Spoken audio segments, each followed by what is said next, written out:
لوگ سوتے ہیں تو وہ بخشے ہوئے ہوتے ہیں. پھر آپ نے فرمایا لوگ بھلائی کی حالت میں رات گزارتے ہیں اور بعض لوگ شر کی حالت میں لتھڑ کر یا شر میں لتھڑ کر یعنی گندے کام کرتے ہوئے رات گزارتے ہیں. نماز کی اتنی اہمیت ہے کہ نبی صلی اللہ علیہ وسلم نے سخت بیماری میں بھی نماز کی فکر کی تھی.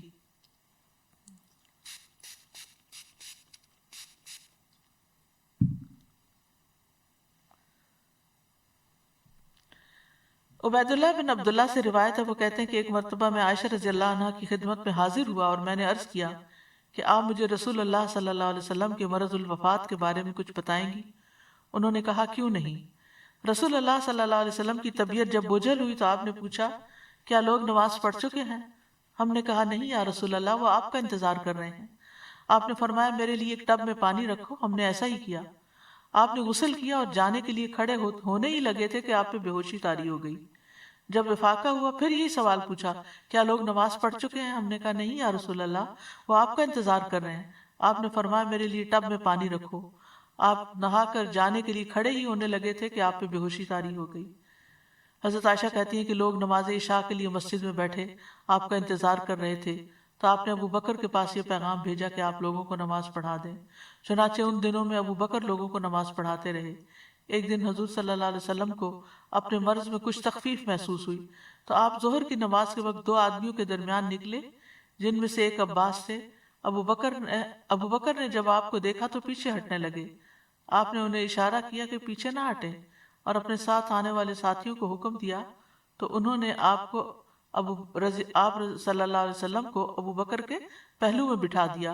ابو بکر کھڑے ہو کر نماز پڑھتے رہے اور رسول اللہ صلی اللہ علیہ وسلم بیٹھ کر نماز پڑھنے لگے. تو اس سے آپ اندازہ لگائیں کہ نبی صلی اللہ علیہ وسلم پر کتنی تکلیف تھی، کیسی شدت تھی، لیکن پھر بھی آپ اپنے اس فریضے کو نہیں بھولے. حالانکہ بیمار کے لیے تو بہت سی رخصتیں ہیں. حضرت علی کہتے ہیں کہ رسول اللہ صلی اللہ علیہ وسلم کا آخری کلام تھا الصلاۃ الصلاۃ اتقوا اللہ فیما ملکت ایمانکم. نماز کی حفاظت کرو، نماز کی حفاظت کرو اور اپنے غلاموں کے بارے میں اللہ سے ڈرو. نبی صلی اللہ علیہ وسلم کی آخری وصیت بھی تھی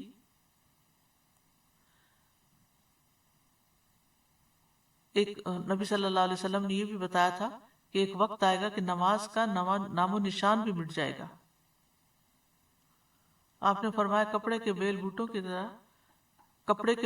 کی طرح اسلام مٹتا جائے گا، حتیٰ کہ انہیں یہ بھی معلوم نہ ہوگا کہ نماز، روزہ، قربانی اور صدقہ کیا ہوتے ہیں. ایک رات میں اللہ عز و جل کی کتاب کو مٹا دیا جائے گا اور زمین میں ایک آیت بھی باقی نہ رہے گی.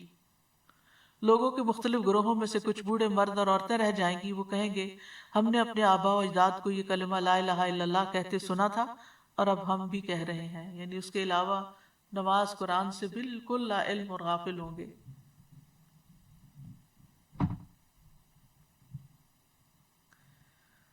قبر میں جا کر ہوئی بندے کی حسرت کیا ہوگی. نبی صلی اللہ علیہ وسلم ایک قبر کے پاس سے گزرے. حال ہی میں اس میت کو دفن کیا گیا تھا تو آپ نے فرمایا 2 رکعتیں ہلکی سی ہوتی ہیں اور تم لوگ انہیں حقیر اور زائد سمجھتے ہو، لیکن وہ 2 رکعتیں اگر یہ صاحب قبر اپنے عمل میں زیادہ کر لیتا تو اس کی نظر میں تمہاری تمام باقی دنیا سے بھی اسے زیادہ محبوب ہوتی. لیکن ہم کتنے آرام سے نفل چھوڑ دیتے ہیں، نفل کیا سنت چھوڑ دیتے ہیں. ہمارے بندے بس فرض پڑھ کے کھڑے ہو جاتے ہیں.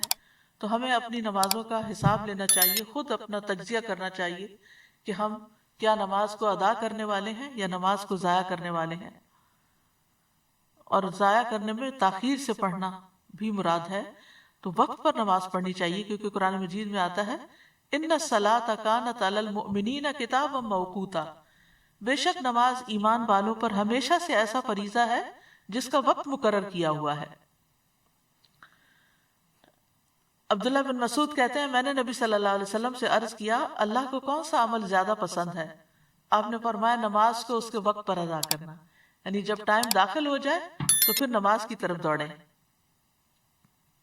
اور جو نماز کو وقت پر ادا کرے گا، پابندی سے ادا کرے گا، اس کا اللہ تعالیٰ کو اس سے کیا وعدہ ہے کہ اللہ تعالیٰ اس کو جنت میں داخل کرے گا۔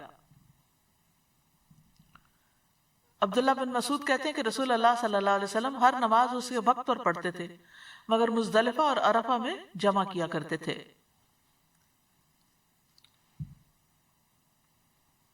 نبی صلی اللہ علیہ وسلم نے اس کی بہت تلقین بھی کی ہے اور مؤخر کرنے کی مذمت بھی کی ہے۔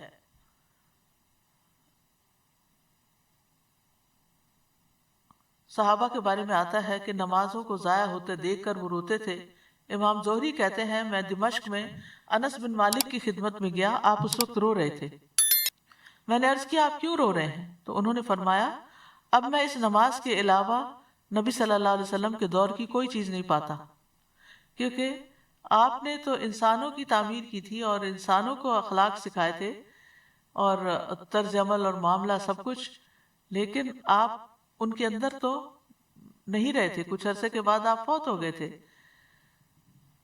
لیکن اس کے بعد یعنی دنیا کے یعنی اس وقت ان کے پاس دنیاوی مال و اسباب نہیں تھے، یہی عبادتیں تھیں، اخلاق تھے، اچھے معاملات تھے، اچھی ڈیلنگز تھی۔ تو بعد میں وہ کہتے ہیں کہ میں نبی صلی اللہ علیہ وسلم کے دور کی اب کوئی چیز نہیں پاتا سوائے نماز کے، اور اب اس نماز کو بھی ضائع کر دیا گیا یعنی تاخیر سے پڑھنے کی وجہ سے۔ تو اگر انسان نماز پڑھتا ہے تو اس کو اللہ کی رحمت بھی ملتی ہے، کامیابی بھی ملتی ہے۔ قد افلح المؤمنون الذین هم فی صلاتهم خاشعون، اللہ کی رحمت سورۃ النور میں آتا ہے وَأَقِیمُوا الصَّلَاةَ وَآتُوا الزَّکَاةَ وَأَطِیعُوا اللَّهَ لَعَلَّکُمْ تُرْحَمُونَ، اور نماز قائم کرو اور زکوٰۃ ادا کرو اور رسول کا حکم مانو تاکہ تم رحم کیے جاؤ۔ نبی صلی اللہ علیہ وسلم نے فرمایا جب تم میں سے کوئی آدمی نماز کے لیے کھڑا ہوتا ہے تو اللہ کی رحمت اس کی طرف متوجہ ہو جاتی ہے۔ اسی لیے آپ کو جب کوئی پریشانی ہوتی تھی آپ فوراً نماز کی طرف لپکتے تھے۔ جو شخص نماز کے بعد اپنی جائے نماز پر بیٹھا رہتا ہے تو فرشتے اس پر صلات پڑھتے رہتے ہیں، اور فرشتوں کی ان پر صلات یہ ہے اللہم اغفر لہ اللہم ارحمہ اللہم اغفر لہ اللہم ارحمہ، اے اللہ اسے بخش دے، اے اللہ اس پر رحم فرما۔ اگر وہ آگے بیٹھ کر اگلی صف میں نماز کا انتظار کرے تو فرشتے بھی اس پر صلات بھیجتے ہیں، اور ان کی صلات کیا ہے اللہم اغفر لہ اللہم ارحمہ۔ پھر یہ کہ نماز پڑھنے سے خوف اور غم کو نجات ملتی ہے، پھر اللہ کی مدد آتی ہے۔ اسی لیے تمام انبیاء جب کوئی مسئلہ درپیش ہوتا تھا تو مل کر نماز پڑھنے لگتے تھے، یعنی نفل نماز، پھر اللہ کی حفاظت ملتی ہے۔ آپ نے فرمایا من صلی الصبح فہو فی ذمۃ اللہ، جو صبح کی نماز پڑھتا ہے وہ اللہ کے ذمے میں ہے، یعنی اللہ تعالیٰ کی اس کو حفاظت حاصل ہوگی۔ نماز صحت اور تندرستی کا سبب بھی ہے۔ حشاش بشاش ہونا اور خوش مزاجی حاصل ہونا نماز ہی سے حاصل ہوتی ہے۔ ابن القیم کہتے ہیں اللہ کا ذکر کرنا، اس کی طرف متوجہ ہونا، اس کی طرف رجوع کرنا اور مدد لینے کے لیے جانا، نماز کی طرف جانا۔ کتنے ہی ان میں سے ایسے بیمار ہیں جنہیں شفا دے دی گئی اور کتنے ہی بیماروں کو عافیت دے دی گئی۔ یعنی نماز کا ایک فائدہ کیا ہوا کہ نماز پڑھنے سے وہ بیماری نہیں ہوئے۔ ظاہر وضو کر کے انسان سارے جراثیم سے پاک ہوتا ہے، پھر نماز ادا کرتا ہے، وہ ایک ایکسرسائز بھی ہے، اس میں اللہ کا ذکر بھی ہے، وہ ایک روحانی ٹانک بھی ہے۔ اور تو جو بیمار تھے ان کو شفا ہو گئی اور کتنے ہی بیماروں کو عافیت دے دی گئی، یعنی وہ اس مصیبت سے بچ گئے۔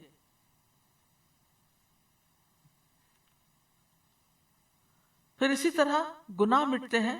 وَأَقِمِ الصَّلَاةَ طَرَفَيِ النَّهَارِ وَزُلَفًا مِّنَ اللَّيْلِ وَأَقِمِ الصَّلَاةَ طَرَفَيِ النَّهَارِ وَزُلَفًا مِّنَ اللَّيْلِ إِنَّ الْحَسَنَاتِ يُذْهِبْنَ السَّيِّئَاتِ ذَلِكَ ذِكْرَىٰ لِلذَّاكِرِينَ، اور دن کے ان دونوں سروں پر اور کچھ رات گزرنے پر نماز قائم کرو، بلا شبہ بلا شبہ نیکیاں برائیوں کو دور کر دیتی ہیں. یہ ایک یاد دہانی ہے یاد کرنے والوں کے لیے. پھر اسی طرح گناہوں کا دھل جانا، گناہوں کا جھڑنا، اور پھر برائی اور بے حیائی سے حفاظت ملنا. حدیث میں آتا ہے، قرآن مجید میں آتا ہے ان الصلاۃ تنہی عن الفحشاء والمنکر، کہ بے شک نماز بے حیائی اور برائی سے روکتی ہے. حدیث میں اس کو نور کہا گیا ہے، الصلاۃ نور. اس سے نفس کا تزکیہ ہوتا ہے، بندے کو حفاظت کا ایک مضبوط قلعہ مل جاتا ہے، دل اور اعضاء گناہ کرنے سے محفوظ ہو جاتے ہیں. اس سے اللہ کی قربت حاصل ہوتی ہے، برائیاں دور ہوتی ہیں، گناہوں سے روک دیا جاتا ہے. یعنی ایک تو اللہ کی طرف سے رکنا ہے، اور ایک پھر یہ کہ جب وہ حساب لیتا ہے تو پھر اس معنی میں بھی. پھر غیر اخلاقی بیماریوں سے بچا جا سکتا ہے، بری صفات اس سے ختم ہوتی ہیں، فتنوں کا کفارہ ہوتا ہے. آخرت میں نمازوں پر ڈھیروں اجر ملے گا. اللہ تعالیٰ نماز پڑھنے والوں کا اجر ضائع نہیں کرے گا. والذین یمسکون بالکتاب واقاموا الصلاۃ انا لا نضیع اجر المصلحین. اور جو لوگ کتاب کو مضبوطی سے پکڑتے ہیں اور انہوں نے نماز قائم کی، یقیناً ہم اصلاح کرنے والوں کا اجر ضائع نہیں کیا کرتے. تو اس سے کیا پتہ چلتا ہے کہ جو کتاب کو تھامے رکھے اور نماز ادا کرے تو اس کی زندگی میں یعنی دنیا میں بھی فائدہ ہوگا اور ان کا اجر بھی ضائع نہ ہوگا. پھر جہنم اور منافقت سے برات ہے.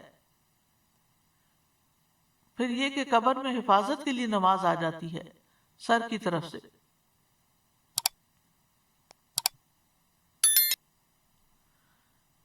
پھر اسی طرح قیامت کے دن چمکدار نور ملے گا. رسول اللہ صلی اللہ علیہ وسلم نے فرمایا، جو لوگ اندھیروں میں مسجدوں کی طرف جاتے ہیں اللہ ان کے لیے قیامت کے دن چمکدار نور کے ساتھ روشنی کرے گا.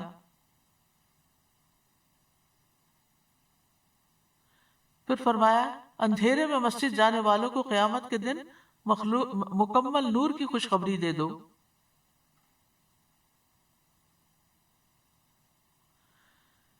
یہ قیامت کے دن آنکھیں ٹھنڈی کرنے کا باعث بھی ہوگا. سجدے اور وضو کی وجہ سے اعضاء چمک رہے ہوں گے نمازیوں کے. قیامت کے دن برہان اور نتیجہ ہے، یعنی نجات کا ذریعہ ہے. قیامت کے دن برہان اور نجات کا ذریعہ ہے نماز. نبی صلی اللہ علیہ وسلم کے ساتھ اگر یعنی کہ آپ کی ملاقات اور آپ کی صحبت چاہے قیامت کے دن، تو کثرت سجود کا آپ نے حکم دیا. سجدے کے نشانات پر آگ حرام ہے. نمازی کو جنت میں داخل کرنا اللہ پر حق ہے. نماز جنت میں لے جانے کا باعث ہے. کثرت نماز جنت میں پہلے داخل کرانے کا باعث ہے. جیسا کہ ہم جانتے ہیں کہ ایک قبیلے کے 3 لوگ اکٹھے مسلمان ہوئے تھے. ایک اللہ کے راستے میں مارا گیا، دوسرا 1 سال بعد فوت ہوا، اور تیسرا جو ہے وہ یہ 2 آدمی تھے، یعنی قزا قبیلے کے 2 آدمی تھے، اور ان میں سے ایک اللہ کے راستے میں مارا گیا اور ایک سال کے بعد فوت ہوا. تو جو سال کے بعد فوت ہوا، طلحہ کہتے ہیں وہ مجھے خواب میں آیا کہ جنت کا دروازہ کھولا گیا اور بعد میں فوت ہونے والا شہید ہونے والے سے پہلے جنت میں داخل ہوا. اس پہ مجھے بڑا تعجب ہوا. جب صبح ہوئی تو میں نے اس خواب کا ذکر نبی صلی اللہ علیہ وسلم سے کیا. آپ نے فرمایا، کیا اس نے 1 سال بعد تک رمضان کے روزے نہیں رکھے؟ اس کے بعد 6000 رکعت اور یہ سنت کی رکعت نہیں پڑھی؟ یعنی جتنی زیادہ نمازیں اس کی ہوئی اتنے ہی اس کے درجے بلند ہوئے، کیونکہ ہر سجدے کے ساتھ ایک درجہ بلند ہوتا ہے.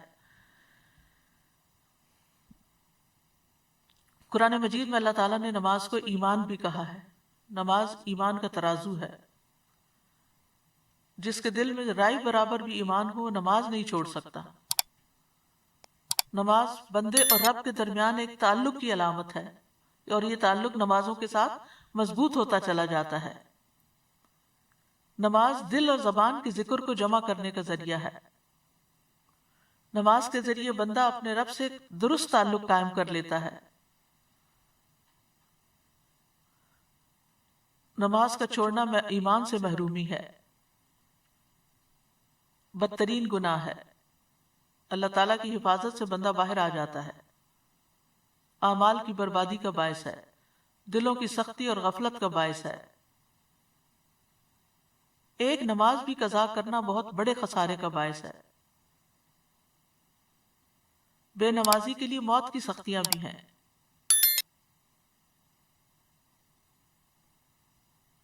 نماز چھوڑنا اہل جہنم کی صفت ہے۔ جب ان سے پوچھا جائے گا ما سلککم فی سقر قالوا لم نک من المصلین،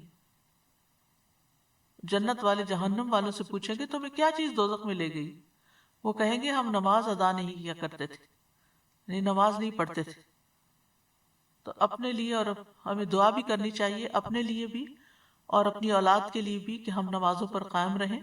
رب اجعلنی مقیم الصلاۃ ومن ذریتی ربنا وتقبل دعا۔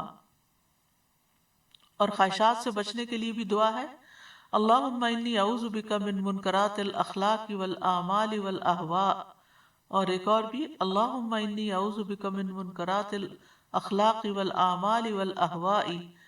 اے اللہ میں تجھ سے برے اخلاق، برے اعمال اور بری خواہشات سے پناہ مانگتا ہوں۔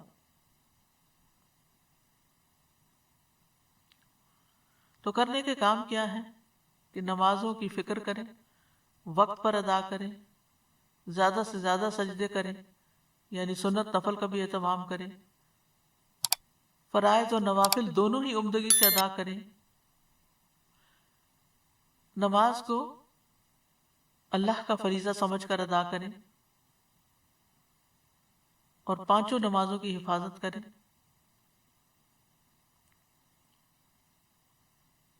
دنیا کے کاموں کی وجہ سے نمازوں سے غافل نہ ہوں۔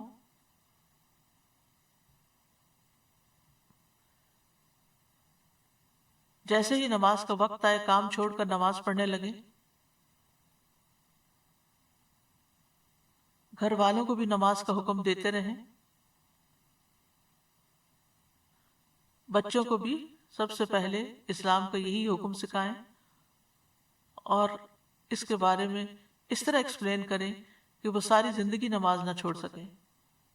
اللہ تعالیٰ سے دعا ہے کہ اللہ تعالیٰ ہمیں نمازوں کی حفاظت کرنے کی توفیق عطا فرمائے۔